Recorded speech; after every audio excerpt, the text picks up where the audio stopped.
Learning from failures as a shortcut to happiness. You only waste the pain you've experienced if you repeat the same cycle. You only waste the pain you've experienced if you repeat the same cycle. I am a huge proponent of transforming pain into purpose using perspective. That looking at your pain, changing the angle of looking at the pain can transform that pain into perspective. And what you're watching right now is number 6 of the 10 ideas to help 1 million people to transform their lives radically in their 30s. By the time you get to 30, you've experienced a lot of things. You've experienced loss, probably changed jobs a few times, your heart has been broken or you've broken hearts. People who are important in your life may have died. Like I lost my sister. I got divorced. I moved to a new country. I changed jobs. I changed states like 3 times. So I've gone through this whole thing in my own level at some point. I'm 34, turning 35 next year. So I had to go through a bunch of these things and I had to realize that, listen, you have to learn from your failures because there's no other way. If you don't learn from your failures, it haunts you. It will keep coming after you. You keep feeling regret and wondering what happened, what you should have done differently. The only way you overcome that regret of the past is by making use of it and making sure not only does it never happen to you, but you also teach other people and help them overcome it. That's why when I see somebody who's gone through a divorce, I'm very passionate about helping them. When I see somebody who is struggling with self-improvement, getting a job, I'm very passionate about helping them because I look back to where I was at the time and what I needed, what I wish somebody had told me. And I didn't have any of those resources. The whole bulk of my content in general comes from a place of, man, I wish somebody had told me this. I'm going to say this so that somebody else should not have to go through what I went through. Because guess what? It doesn't matter how much you know about the future or what I tell you about what happened to me. You will still go through your struggles. But my thought is, don't waste another person's struggle. Use the people's struggles around you. Like learn from other people so that you will still make your own mistakes. You will still go through the things that you were supposed to go through because everybody has a path that is unique. But what if you could squeeze, 100, 200, 300 years worth of experience in 90 years, in 100 years, right? What if you could read one book that would teach you so much that you don't need to live that person's life to learn what they've learned? And that's what I believe failure is all about. Learning from failures as a shortcut to happiness. You only waste the pain you've experienced if you repeat the same cycle. If you keep going and dating the same people, let me give my own example. If I keep restarting this YouTube channel, right? Every time I make a video, I disappear, come back after 1 week. Hey guys, I'm rebranding and change. If I keep doing that, who am I kidding?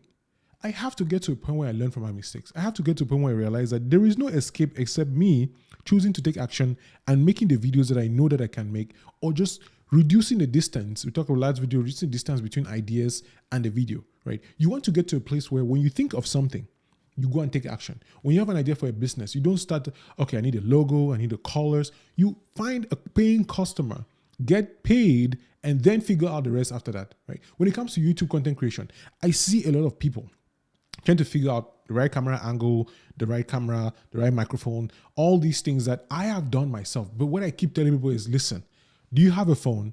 Start with your phone, figure out the rest. These 10 videos that I'm making, I have 2 main goals: to make a good thumbnail and to talk about one idea. However long that takes. I remember, for example, that the first couple of videos that I made, I talked for a while. I talked for like 12 minutes, 15 minutes. Now I'm not even able to get to 6 minutes. I'm like, what am I talking about? First, 1, I'm hungry. 2, it's like the end of the day after work, right? We have Bible study coming up in a bit. So it's the end of the day. The last one, it was early in the morning. I was ready. My mind was fresh. I just woken up. I was very inspired. And now it's like, well, you've talked about the thing you want to talk about. Why are you adding things that are not there?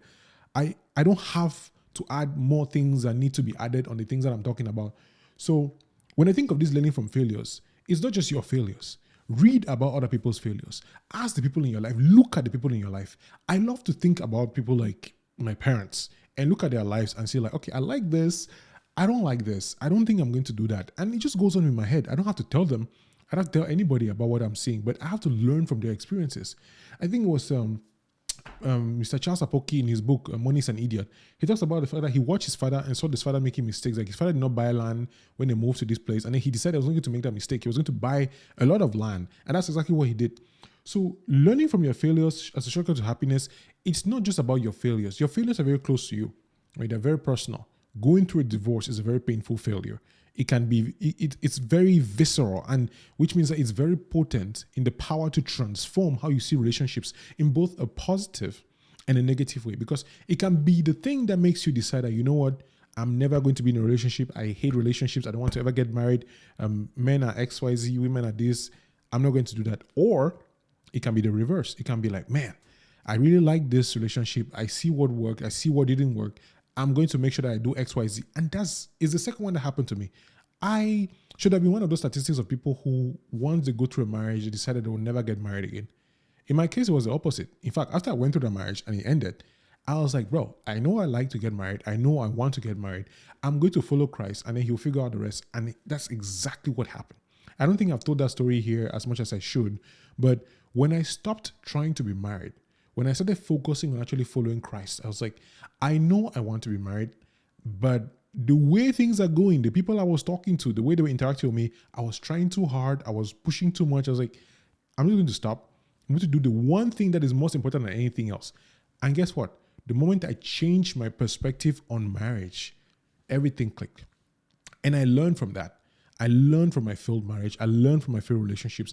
I learned from everything that did not work out to be able to create an environment where I can make sure that my wife is always laughing, is always happy, well taken care of, glows, and is enjoying the time of her life. Because for me, as a husband, my priority is to make sure that my wife is good.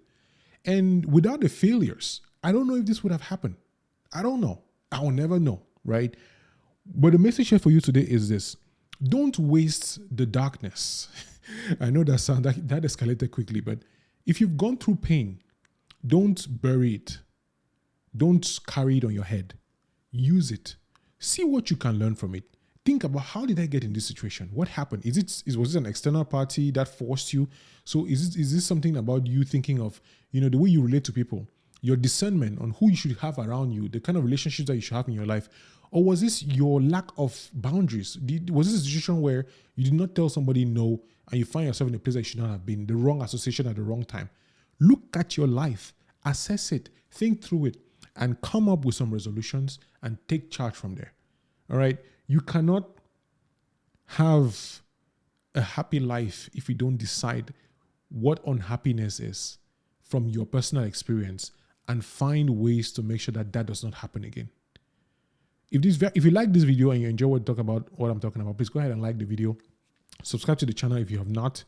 And that's it. That's pretty much. Next video, we're going to talk about your husband and wife before we get married. So please go ahead and subscribe, share this video with somebody, and I will see you in the next one. Yeah.